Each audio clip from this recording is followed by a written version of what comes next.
લવ જેહાદનો કિસ્સો, મોહસીને મનોજ બનીને યુવતીને પ્રેમજાળમાં ફસાવી. વડોદરા પોલીસ દ્વારા આરોપીને ઝડપી લેવાયો. વડોદરામાં બન્યો લવ જેહાદનો કિસ્સો, મોહસીન મનોજ બનીને યુવતીને પ્રેમજાળમાં ફસાવી. વડોદરા પોલીસ દ્વારા આરોપીને ઝડપી લેવાયો. વડોદરામાં યુવકે ઓળખ છુપાવી 2 સંતાનની માતા સાથે લગ્ન કર્યા. ભાંડો ફૂટી જતા યુવકે યુવતી અને તેના સંતાનોને ધર્મ પરિવર્તન કરવા દબાણ કર્યું. જાનથી મારી નાખવાની ધમકી આપી. ડીસીપી ઝોન 4 પન્ના મોમાયા દ્વારા અપાઈ જાણકારી. વડોદરા શહેરના બાપોદ વિસ્તારમાં લવ જેહાદનો કિસ્સો પ્રકાશમાં આવતા ચકચાર મચી ગઈ છે.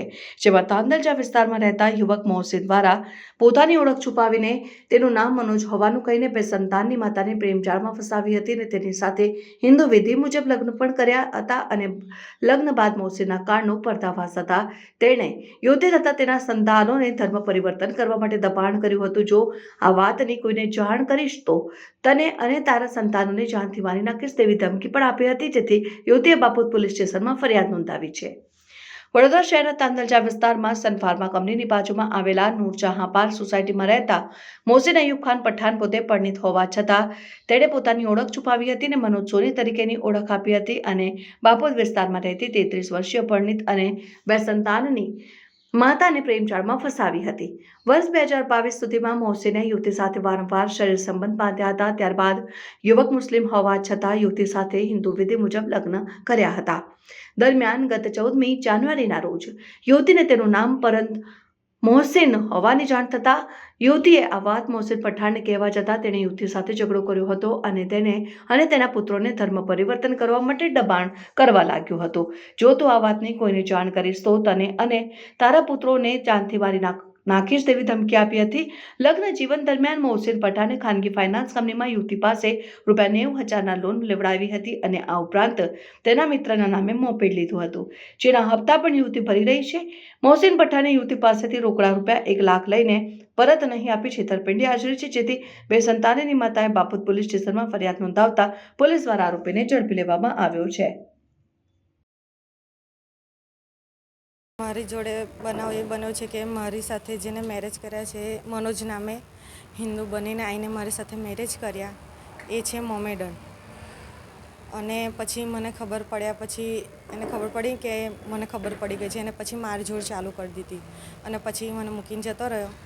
એનો ગુનો નોંધાવાય છે. મારા છોકરાઓ સાથે પણ મારઝોડ કરે, મને પણ જેમ ફાવે તેમ. તમારી જોડે કઈ રીતે સંપર્કમાં આવેલા? હું ઇવેન્ટનું કામ કરું છું. ઇવેન્ટના કામમાં અમે મળ્યા હતા. શરૂઆતમાં તમને શું નામ આપેલું? મનોજ સોની. તમે કેટલા વર્ષથી એની સાથે હતા? મને 2 વર્ષ થયા. એ દરમિયાન એમનો જે પરિચય અને એમનો વર્તાવ કેવો હતો? સ્ટાર્ટિંગમાં બહુ સારો હતો. પછી મને ખબર પડી ગઈ ને પછી એમને ખબર પડી કે મને ખબર પડી છે તો પછી એમને મારી જોડે મારઝૂડ ને એવું બધું ચાલુ કરી દીધું. મારા છોકરાઓ સાથે પણ એવું, મારી જોડે પણ એવું. પછી બહુ સહન કર્યું. પછી આ તો એના ઘરે જતો રહ્યો તો હવે મેં કીધું કેસ કરવા જાઉં છું તો એની બૈરી જોડે મળીને મને ધમકી આલે છે મારી નાખવાની. તો પછી સાહેબ મારા છોકરા છે નાના, મારે તો કરવી પડે ને કમ્પ્લેન પોતાની સુરક્ષા માટે. એ જે છે કઈ જગ્યાએ રહે છે અને શું કામ કરે છે? એ તાંદલજામાં રહે છે, નૂરજહાં પાર્કમાં B100 ઘર નંબર છે અને એની સરકારી જોબ છે રેલવેમાં 50,000ની સેલરી છે. તો પણ આ કામ કરે છે ઇવેન્ટનું. આ માણસ એક નંબરનો અયાસ માણસ છે, છોકરીઓને ફસાવે છે કે મારી સરકારી જોબ છે, આમ છે તેમ છે. પછી એક છૂટી જાય એટલે બીજી છૂટી જાય એટલે ત્રીજી, એવું છે. આવી કેટલી છોકરીઓને? ઘણી બધી છોકરીઓને ફસાવી છે એને. શું તમને લાગે છે કે શું ન્યાય મળશે અને કેવી રીતે મળવું જોઈએ? મને લાગે છે કે મને ન્યાય મળશે. અને તમારા સાથે જે સંબંધ છે એના વાઈફને બધાને એમના પરિવારને ખબર છે?